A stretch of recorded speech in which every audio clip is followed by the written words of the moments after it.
అందరికీ జై శ్రీరామ్.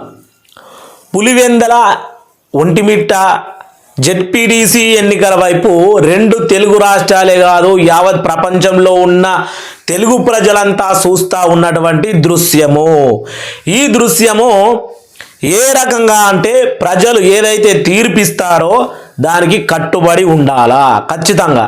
అది జగన్మోహన్ రెడ్డి కానీ, చంద్రబాబు నాయుడే కానీ, పవన్ కళ్యాణ్ కానీ, అలా ప్రధానమంత్రి మోడీజీయే కానీ ఏమైపోతా ఉన్నది అంటే మన తప్పిదాన్ని నేను 3 నిమిషాల్లో 3 భాగాల్లో ఈ వీడియోను ముగించబోతా ఉన్నా.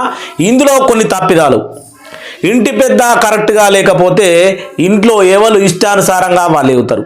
అలాగే ఏదైతే వైసీపీ అధ్యక్షత అంటే జగన్మోహన్ రెడ్డి వైఫల్యం అనేది ఖచ్చితంగా కనబడతా ఉంది. ఇక్కడ ఏంటి అంటే ఎవరిని అసలు పార్టీలో ఉంచుకునేదే ఎవరు ఆమె యాంకర్ శ్యామల, ఇంకోళ్ళు ఈయన పేరేంది అంబటి రాంబాబు, ఇంకా చూసుకుంటే చాలామంది చెప్పుకుంటా పోతే కొంతమంది ఇంకా ఇప్పటికి కూడా ప్రజల తీర్పు ఏదైతే పులివెందల్లో మరీ ఆశ్చర్యంగా పులివెందల ఓటర్లు ప్రజలు ఇచ్చినటువంటి తీర్పును వీళ్ళు సరే మా యొక్క అదృష్టము ఓటమి గెలుపు అనేది సహజము, కానీ ఇప్పటికి కూడా కొంతమందిని యాంకర్ శ్యామలాంటి వాళ్ళని పెట్టుకొని ఖచ్చితంగా నేను చూసినాను యూట్యూబ్ ఛానల్లో వచ్చినటువంటి వాళ్ళు. సాక్షి మీడియా ఎవరిదండి ఈరోజు? సాక్షి మీడియాలో లైవ్లో కనిపిస్తూ ఉన్నాడు ఆ పెద్ద మనిషి. రోజు యూట్యూబ్లో ఆయన ఛానల్ ఉన్నది, ఆయన మొత్తం జగన్మోహన్ రెడ్డి భజన చేస్తూనే ఉంటాడు. ఆయనే ఈరోజు సాక్షి ఛానల్లో లైవ్లో మాట్లాడుతూ ఉన్నాడు. ఏంటి అంటే ఇంకో మనిషి మాట్లాడుతూ ఉన్నాడు. ఆయన గురించి తర్వాత మాట్లాడదాము, ఎందుకంటే నేను 3 ముక్కలు అన్నా కదా, 3 ముక్కల్లో ముగించాలి. అవినాష్ రెడ్డి దొంగ ఓట్ల లెక్కింపు పతిథి మాట్లాడుతూ ఉన్న మాటలు. మరి ఈరోజు ఈనాడు పత్రిక ఒకసారి ఉదయాన్నే చూస్తే వారు రాసిన టైటిల్స్ సబ్ టైటిల్స్ ఒకసారి చూస్తే ఉత్కంఠకు పడనున్న తెర అంట, నువ్వా నేనా అంట. లోకేష్ గారి స్టేట్మెంట్, ప్రజాస్వామ్యం నిలబడింది అంట. ఎవరిని నమ్మించడానికి ఈ మాదిరి రాతలు రాస్తా ఉన్నారు? అసలు ఓటింగ్ జరిగింటే కదా అక్కడ మీరు ఈ మాదిరి రాతలు రాయాల్సింది. జరిగిందే దొంగ ఓటింగు, దానికి మళ్ళా ఉత్కంఠ.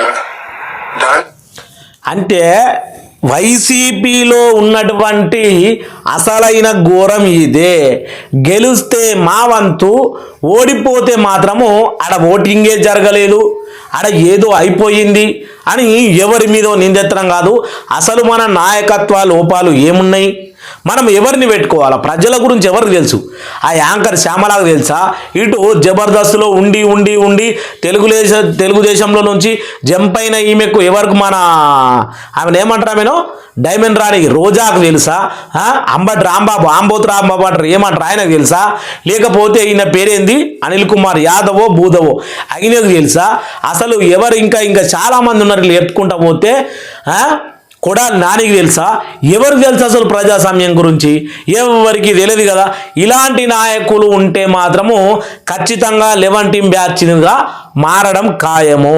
ఫస్ట్ ఆఫ్ ఆల్ ఈ యొక్క లక్షణాన్ని మార్చుకోవాలి. ఇప్పుడు ప్రజలు ఇచ్చిన తీర్పును చూద్దాం.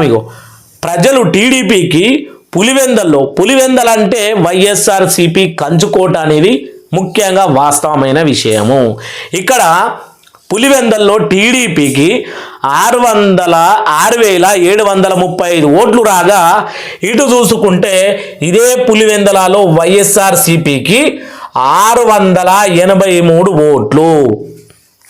683 ఓట్లు. ఇంకిటి చూసుకుంటే ఒంటిమిట్టాలో 20,000 ఓటింగ్ పోల్ అయితే దాంట్లో 12,000 ఓట్లు, 12,505 ఓట్లు టీడీపీకి రాగా, ఒంటిమిట్టలో 6,351 ఓటు వైసీపీకి వచ్చినది. మీకు 2 జాగాల్లో ఇటు క్యాండిడేట్ని కాదు చూసేది. ఏ పార్టీ అయితే కరెక్ట్గా ప్రజల పట్ల కానీ, కార్యకర్తల పట్ల కానీ, నాయకుల పట్ల కానీ పట్టుదలతో ఉంటుందో ఆ పార్టీనే చూస్తూ ఉన్నారు. ఇంతకుముందు ఎమ్మెల్యే ఎలక్షన్ల గురించి మొన్న రాహుల్ గాంధీ ఏదో మాట్లాడగానే మొత్తం ఈవీఎంలు ట్యాంపరింగ్ చేసినారు అని ఈ ఎమ్మెల్యే ఎలక్షన్లో ఓడిపోయినటువంటి విషయాన్ని మొత్తానికి ఈవీఎంల మీద ఓటు వేసి ఆ కథ నడిపిస్తూ ఉన్నారు. దాని తీర్పు కూడా ఈరోజు రావడం జరిగింది. ఏం చెప్పినది అంటే అక్కడ ఏమి జరగలేదు నాయన. ఈవీఎం ట్యాంపరింగ్లు అంటే సుప్రీంకోర్టు ఆల్రెడీ జడ్జిమెంట్ చేసి ఈవీఎంలు ఇవ్వడం జరిగింది. నువ్వు నేను చెప్తే మీ అందరూ చెప్తే భారతదేశంలో రోజో పంచాయతీ మేము చెప్పేందుకు లేము అని కొట్టిపాడేసింది. ఏమైంది? ఈవీఎంల ట్యాంపరింగ్. ఇప్పుడు ఏమంటా ఉన్నాడు అవినాష్ రెడ్డి? ఈయన చెప్తా ఉన్నాడు, ఈయననే ఇంటింటికి రోడ్డుకు తిరిగినాడు, ఈయననే అందరికీ కలిసినాడు. ఈయననే ఏం చెప్తా ఉన్నాడు? ఆడ ఓటింగే జరగలేదు, దాని గురించి మీరు గొప్పగా రాసినారు అని చెప్తా ఉంటే ఉత్కంఠకు తెరా అని కూడా రాసినాడని ఈ అవినాష్ రెడ్డి అటువంటి బోగ్గాడు మాట్లాడితే ప్రజలు మరి ఇలాంటి తీర్పులే ఇస్తారు. ఇవి కాకుండా ప్రజలకు మంచిగా ప్రేమ భావంతో సేవ చేసి ప్రజలకు ఏమి జరుగుతూ ఉంది, ప్రభుత్వం ఉంది, ఖచ్చితంగా తప్పిదాలు జరుగుతాయి. ప్రభుత్వం నుంచి మీరు ఏమైనా జరుగుతూ ఉంటే ఆ విషయాన్ని స్వీకరించి ప్రజల దాకా తీసుకెళ్ళి ప్రతిపక్షంగా ఉండాలి. మీ 11 మంది ఎమ్మెల్యేలు అసెంబ్లీకే పోతలేరు. ఎవరు ఓటెత్తారయ్యా నీకు? నువ్వు ప్రతిపక్ష హోదా కూడా కనీసం నిలబడతలేవు. ఒక్క ఎమ్మెల్యే కూడా లేకున్నా పవన్ కళ్యాణ్ ప్రజల తరపున నిలబడ్డాడు. ఆంధ్రాలో ఉన్నటువంటి 5 కోట్ల జనాభా కోసం కొట్లాడిండు. అదే నువ్వు సీఎంగా ఉన్నప్పుడు.